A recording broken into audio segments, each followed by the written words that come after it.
Hello, and welcome to the Two Bald Brothers and a Microphone podcast, or should I say one bald brother here today.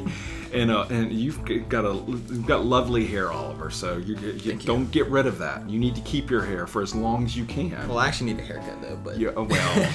not as far as you. Not as far as... No, you're not going to get it buzzed off, are you? No. No. So we're coming to the end of your internship. You mentioned this morning it was a quick summer, huh? Yeah, it went by so fast. Yeah, that means you had a good time. That's a good sign. That's a really good sign. So I wanted to do this podcast with you just to sort of summarize the stuff that you did this summer so that when you go back to school and 6 months from now someone says, what did you do this summer? You go, or this past summer, you can go, oh, just go listen to this podcast. Send them a link. Send them a link. Here's a link. Go read this or go listen to this. Excellent. But so you came in. Came in and made some, you and I joking around, made some pretty bold claims that you were going to be ThreeWill's best marketing intern or the number one marketing intern. Do you feel like you've earned this status? Oh, yeah, definitely. Definitely lived up to the hype. Excellent. I love self-promotion. Self-promotion's a good thing. You're well on your way to becoming a beautiful marketer. Oh, yeah. It's all about self-confidence. So if I go through, I'm just going to go through the website and what I sent you before you came out here, which was what were you going to do as a marketing intern. And so you were assisting the vice president of business development, that's me. Oh, yeah. With various marketing related activities. So we ended up, so if I go through the different stuff that's out there, you got to a lot of this stuff. I mean, I'm amazed with how much stuff you're able to cover over this summer. So it's pretty good. So let me go through some of these things. You were publishing blog posts on WordPress, editing images from Shutterstock, and then I soon after that come and replace them with another image. Yeah. Big battle between what image is the best one. Post-production, this is a huge thing for me because you know how time-consuming this is, which is post-production and publishing of podcasts to SoundCloud, WordPress, and transcripts on Rev. So, yeah, surprisingly, this was actually one of my favorite jobs to do. Yeah. Just with all the editing and getting to play around, and then when you post it, you have a final product you can kind of be proud of. That's nice. Yeah, and when you head back to school, you're going to continue to do these, right? And yes. I'm excited to. Awesome. So that's great. Hootsuite updates, so that's sort of the staying on top of social, so you were able to help out with that and continue to help out as you head back to school. Yeah, and I never heard of Hootsuite before. I just got the name right for the first time. But it's a great application, and I love using it now. Yep. Saves a lot of time. And then we had bio updates. I had you helping out with those occasionally, and the success stories and testimonials. I needed to. I've got a little bit of work on my end of going and getting more of those. So I think when you're around this summer, it was sort of quiet with that, but I'll probably pick that back up in the fall. So social stuff was discuss questions, which is our commenting stuff. You saw that on our website. Twitter, Facebook, LinkedIn questions continue to be the first line out there. That's awesome. That really helps company, out. Yeah. Monthly newsletter. That one just because we only had a couple of them go out while you're here, I continued on with that. But Snap Engaged, online chat on the website. So you'll continue to do this when you go back to school, just having that running in the background. So every once in a while. Get Excellent. These complicated questions and then redirect them to the appropriate department. You have the snippets to handle them, right? Okay, good. That's you just have to answer the call and then redirect them, I appreciate that. That really helps me out quite a bit, so I can stay heads down on things.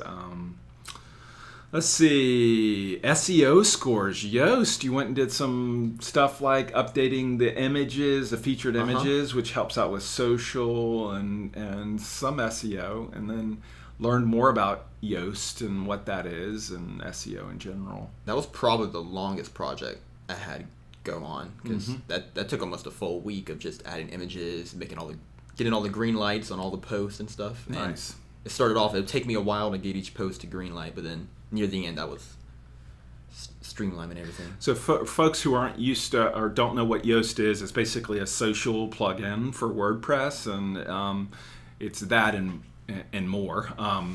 A social, I should say, SEO plugin.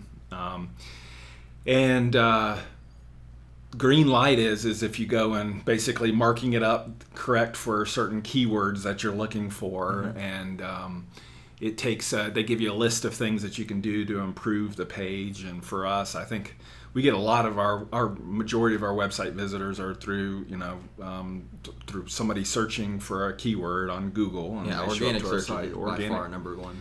Because we just started with some paid search though. So yeah, we're going to learn a lot about that. Live events, help with setting up, breaking down boosts. This was the first week, right? Yeah. Trial by fire. Oh yeah.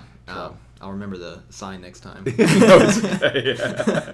We're good. Help run webinars on GoToWebinar, so that's great. We'll do the podcast over GoToWebinar when you head back to school. Yeah. So that's cool. What else? Did I miss anything from this list? That's stuff pretty much covered everything. And there's a lot of little tasks here and there, but. And you got some certifications. What certifications did you get? Yeah, so that's what I kind of started off the internship with, pursuing these marketing advantages I could kind of get going for myself. I got the analytics one first because I'd already had experience with analytics, and so that one wasn't that hard, and it's very useful. And this was the Google Analytics. Google Analytics, cool. Yeah. And Google's the number one search, so you want to be able to see what people are looking for. Mm-hmm. And that one was super helpful. I use it every day. Which test did you take for that? Did you have to take 2 tests for that? That one was just a one analytics It's just one test. analytics. Okay, the AdWords is the 2 tests. Mm-hmm. Okay, gotcha. After that, I did the HubSpot inbound marketing exam. And that one's just super helpful, just kind of knowing how to generate traffic, because the market's shifted from just throwing all your information out there to then trying to get the specific people that you want to have to your company, get them to come find you. Mm-hmm. And so it was very helpful, and it wasn't too hard. I'm pretty smart, so. Nice. And then I did the AdWords, and that was the 2 exams, and that one took a while to study for. Okay. But AdWords is super beneficial. Again, Google's the number one search, so you wanna have your ads show up on the number one. Yep. Search. So. Yeah, you've been listening in too when I make when somebody contacts the company and they're like, I ask them, how did you find out about us? And like searched on Google. It's amazing how many times that is. Oh, yeah. And it's great it's one of those things that you've probably seen some of the content that we put out there. We put a lot of technical content, which is fine, but also some of the ones that are more, marketing, trying to capture the right people at the right time, like the one we were talking about earlier this week with the best SharePoint partner in Atlanta. Oh, yeah. That title got your attention. Yeah, got your attention. Like, how can you say that? But yeah, so some of that content that we're putting out there is trying to reach the right people at the right time, which is a huge part of what marketing is. And my second exam, you have to take 2 for it, and my second was mobile. And I thought that was pretty important because mobile, everybody has a smartphone. Yeah. Everybody's searching with their smartphone. Yeah. And so that's why we chose to do mobile as my second exam. What did you learn about AMP, and what did you learn about menus for mobile? So mobile is a completely different playing field than desktop. And so to get someone to actually stay on your website on a mobile phone is pretty challenging. You have to make it fast. You have to make it streamlined version of your normal website. So you just kind of go through and pick and choose all the different menu bars you want from your main site, and then pick the good ones, put those on your mobile, and make sure it's all like on one page, it's quick, and so your mobile users as soon as it takes more than 3 seconds to load, they just go to the next person down on Google. So what did you notice that you pointed out to me when you were looking at analytics? I think this was about midway through. You noticed something interesting. Yeah, it was actually kind of close when I started, and we just noticed that people were coming to our site on mobile phones, but then they were leaving almost instantly, and that was not a good sign. And then we went and looked at it, and our mobile bar just wasn't working. Yeah. And then we went and fixed it, and now our mobile views have gone up, and people have actually stayed on the site and read what we have to read. And we've improved the checked up and made sure all the pages were AMP ready so that Google will return those in the search results as well. So, so we have a mobile version of the different blog posts that are out there, which is cool. And then as soon as pages, I know the plugin doesn't support pages yet, but as soon as that comes, we'll probably do the same where we check it, make sure everything can show up in mobile. So. And then you learned one of the things that it was key to me is look for a WordPress plugin for something. Yeah. How many? Because you're not a coder, right? So you can't go out there, but you can look at plugins and you can do some research on what different people are using out there. And so that was a good thing for you to learn. That's what's great about WordPress. Yeah. It doesn't work, just find a different one. And you wrote an article about what marketing tools, so we'll link up to that from this conversation as well, which was neat to see. You also, I think you read a book on how to write copy that sells, which we did a podcast on that. Yeah, I listened to the podcast. It was you and Tommy. Okay. And then I just kind of went through the chapters of how to write copy that sells, and it's pretty helpful. There's a lot of good stuff in there. Yep, awesome. And then you read Linchpin, which I had you read because I wanted you to have some key takeaways I thought it was good, especially earlier. It's probably one of those books I wish I read earlier in my career. So I was, trying my young Padawan, handing off some things. What was the big thing that you took away from reading Linchpin? Well, it's something like I noticed, but never put words to it, and it's that the factory system's dead. Yeah. You're not supposed to just follow orders. I mean, in some situations you are, but not in marketing really. And it's more of plot your own course, find a way to make yourself indispensable. Come up with what you need to do, because every time someone tells you something to do, that's a missed opportunity. And it's very helpful. And it's it didn't really tell me exactly how to do it. I got to kind of figure that out for my own, but definitely pointed me in the right direction. It's a very, very good book. And you were, we had a couple of great learning moments when you find something wrong. What's the first thing I tell you once you find something wrong? Go Google it. Go Google it, and then find the solution to it and put it into. We ended up using Wunderlist, which will probably move over to something else because that's not going to be around for much longer. But I enjoyed it too. Yeah. So hopefully it was nice to work through that. But you were good at sort of. There's this problem, putting it in Wunderlist, going after it yourself, and sort of. It's going to be really important for you as you start your career, because I'm not spending my whole day coming up with things for you to do. As you're finding things, sort of saying, this is what I can go after, this is how and also a part of it as well, I think what Tommy and I want to tap into is, what are you passionate about? What do you want to go do? Because you're going to do a great job at that if you really want to go do that. And so a lot of this is, there'll always be things that are a part of your job that you just have to do, and you just get those things done. And they take a lot of willpower to get them done. But then there's some things that fill you up and you want to go do more of and can do all day long. Maybe it's podcast production or whatever it is. And so it's good for you. The thing is you got to know what those things are and communicate it to other people that you enjoy, because you think everybody has the same motivations, the same passions. They don't. So that's important that you know what those things are and can communicate those to others. So, what other things? Any other things that you picked up this summer in the internship? Any nuggets of wisdom?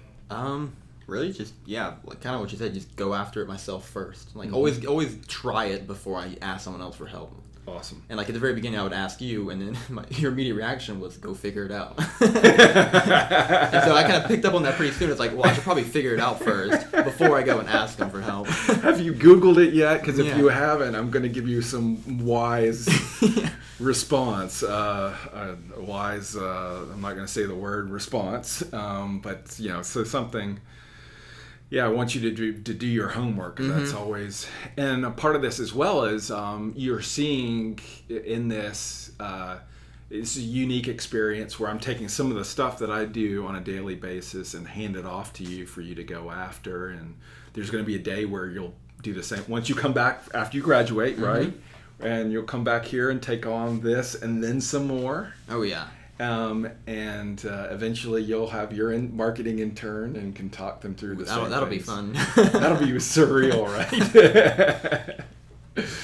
That'll be fun. That'll be a lot of fun. Anything else before we wrap this up at all? You looking forward to going back to school? I mean, I asked you that. Yeah, I am. I'm looking forward to teaching my professors a thing or two.